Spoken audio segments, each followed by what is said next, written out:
My colleague Esther Githui-Ewart now joins us with a special guest from Nigeria. Esther. That's right, Vincent. Abisoye Ajayi Akinfolarin is a household name in Nigeria, not because she is a pop star or a politician. The founder of the Pulse Africa Foundation is known for her work in the slums of Makoko in Lagos, where she launched a free program called Girls Coding that has helped hundreds of disadvantaged girls gain computer technical skills and instill confidence that is transforming lives one girl at a time. Abisoye, thank you for coming to VOA and Africa 54. Thank you for having me. Now, you know, one of the things that I saw on your bio is that you lost your mother at the age of 4. Mm-hmm. Yes. And unfortunately, your father beat you up very often. Now, given the limited, future, the bleak future that you grew up in, how did you even start learning computer coding? I'll say life happened. And during the course of looking for university admission and not having anything to do, I picked up on computer even in my father's house, learning the basics. And the interest has always been there. And while looking for university admission, I was fortunate to join an IT audit firm, EDP Audit and Security Associates. And I joined as an intern before university. And when I got there, despite the fact that I was just an intern learning and doing different roles in the organization, I grew in the space of 7 years. I gained admission into university while I was there.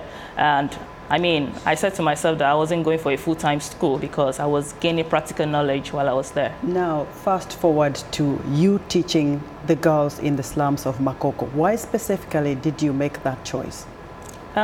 We teach girls from marginalized societies. So slum is just one of the different communities where we train girls. And why girls, why Makoko? I think I'm more moved to where you have disadvantaged girls, because I would say I was in their shoes once upon a time. And I just hope they can have a better future than myself at some point, yes. And what's the age bracket of these girls? 10 to 17. 10 to 17. So when you look at the faces now of these girls in the slums, because I saw a little bit of the video shot and I believe we have it up on the screen, what do you see?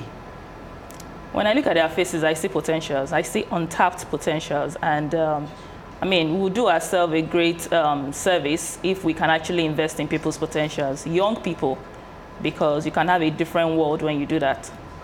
Now, looking back at the whole continent of Africa, there are so many girls whose life is just bleak. They're growing up in a lot of difficulties.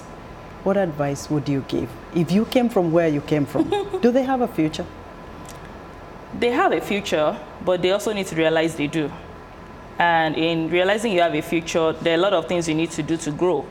You need to invest in yourself. You need to see yourself better than your circumstances, better than your immediate environment. And you do well. And you do well, and you've been recognized for doing so well. How has this program changed the entire Makoko slums community?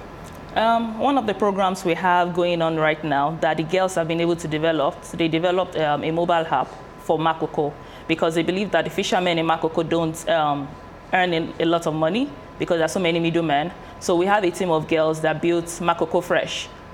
In essence, those who want seafood can actually place an order from the mobile app and they get it delivered to them the next day. So I believe that's progressive in nature. And I believe that would bring in money, because we have a lot of orders coming in already of people asking for seafood and paying, and we are seeing the money coming for them.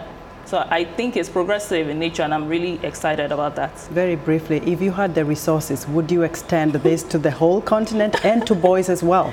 If I had all the resources in the world, I would extend it to the entire continent. To boys, our foundation may not be able to train boys, but we will empower other people and enable other people to actually train boys, because I believe in a future whereby girls have the same opportunity as the guys. And your next goal? My next goal is to have a girls' village for girls in Nigeria and Africa at large. And girls' village is a bigger aspect of what we are doing currently, and it can also have a residential angle to it. Girls can actually develop projects and have investors invest in what they do. Wow, well said, and thank you so much. Thank you. Abisoye Ajayi Akinfolarin is the founder of the Pulse Africa Foundation.